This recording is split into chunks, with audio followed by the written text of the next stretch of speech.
अस्सलाम वालेकुम संगियो ते दोस्तों भैनों ते भराओ। गल इस तरह नहीं है, विलाक अज थोड़ा जहा दिल आ गया बनाई कि नहीं है। एक बंदा के रीत मैं आख्या चाह पीनी उस कोलों तो कप जनाब इधर लोगों ना आ गया है जी। बंदा केड़ा दसी थोड़ी है यार क्या करना यार, क्या करना कृषि यार। मैं अपने लगा कम यार तक धुआं निकलना पाया तो दो शड़ूके मारन देना है।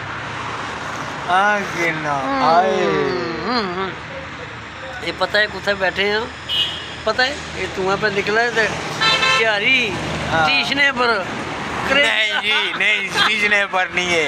गल सुनो जी, मैं माड़ी गल सुनो जी, मैं कसम जाता हूँ कृषि में आप लाने ने गल इस तरह नहीं है। ये मेहमान है साढ़े जी ते भावें मैं आखा ये बुलाने, मैं तो उस्ताद समझी थी इज्जत प्या करना भाई। ये बुलाने माड़े जेवे तू निकलन भावें इधरों निकलन थे तेजन हो सकना ही है बड़े ना, पर फिर भी चलो ये पता है तकड़े लेकिन उस्ताद उस्ताद ही होने नाल जीटी रोड ने नज़ारे जी। ते साड़ा मकसद होना खाली तुसा ने चेहरे पर मुस्कुराहट डालनी। एक मुस्कुराहट आ गई जनाब तो साढ़े पैसे हो गए पूरे। तो भावें इससे खुशी ने थ्रू ही साढ़े की जन्नत मिली जाए और भावें अमल ना पे आवे। क्यों उस्ताद? मैं आना जी बहुत सोहनी कृषि की गल भाई है, करोड़ रुपये गल भाई है माशाल्लाह। आजकल चूँकि नफसा नफसी का दौर है, हर पास है महंगाई लोगों की मारिया हुआ और बड़े मामलात के मसाइल है। ये जी थोड़े लोग तकी का सही हसन ना असन दिल छड़ पे जा शेर सुनाओ भी राजे। शेर कै सुना उन्हें पता नहीं उड़ा होटल वाले पैसे हूँ मैं दे दा यार फिर तक जाना हूँ शेर सुनाओ। शेर है जी के एक शेर है तुझी अपने पाकिस्तान के बारे में ना सुनाई छोड़ो जड़ा सुनाने हो नहीं तो कुछ जेड़े लोग बस हसन वो फिर हसने वाला नहीं रोने वाला हसने वाला फिर एक और है वो थोड़ा लम्बा है ना कृषि जी, वो काफ़ी तरह बंद है उसने अला कुछ नहीं। वो शेर है जी के ये मतलब जी किसी सियासी भी या किसी तनकीद नहीं अपनी चीज़ अस लिखी जी तुम सुनाने थोड़ी जी कि गल ताड़ी मन्नी कै मैं नफा केड़ा खटिया हसना वसना आए गया पटिया आखिर लगी ताड़े बदनामी मिकी लब्भी आ ते गमां दियां तोपां दी सलामी मिकी लब्भी आ जग विच कीता मिकी बहुत बदनामी लोग मिकी आने हूं दस रामी।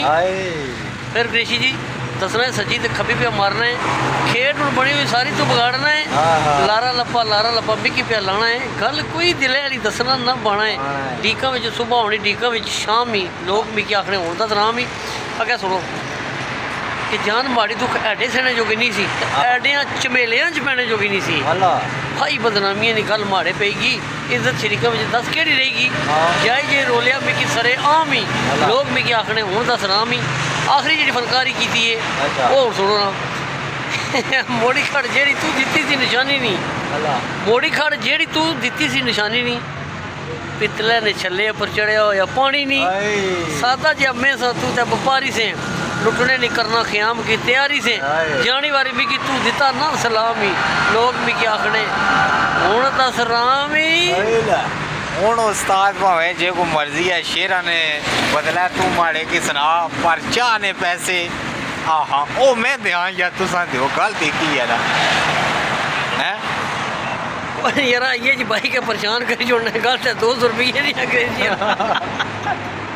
कौन यार अंग्रेजी परेशान कर जोड़े क्या यार 200 रुपये चंगे यार तुम मेहमान नवाज हो घर आए को चीज़ा खाने पीने हो ये मेहमान है मैं तुम यार झारी बैठे हैं मन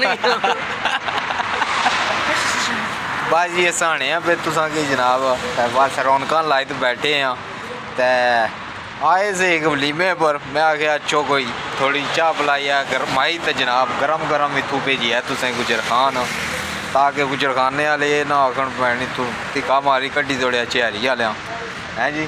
तो बाकी पटवार ने लोगों ते परदेसी हो तुसा जनाब परदेस कट्टने हो जेड़े ते बड़े तरसे हो कि पटवारी कोई सुनाया साढ़े की जनाब तो अज तुसें पटवारी बिच विलाग बनाई दसिया जनाब तकने रहो बचने रहो तो हसने रहो।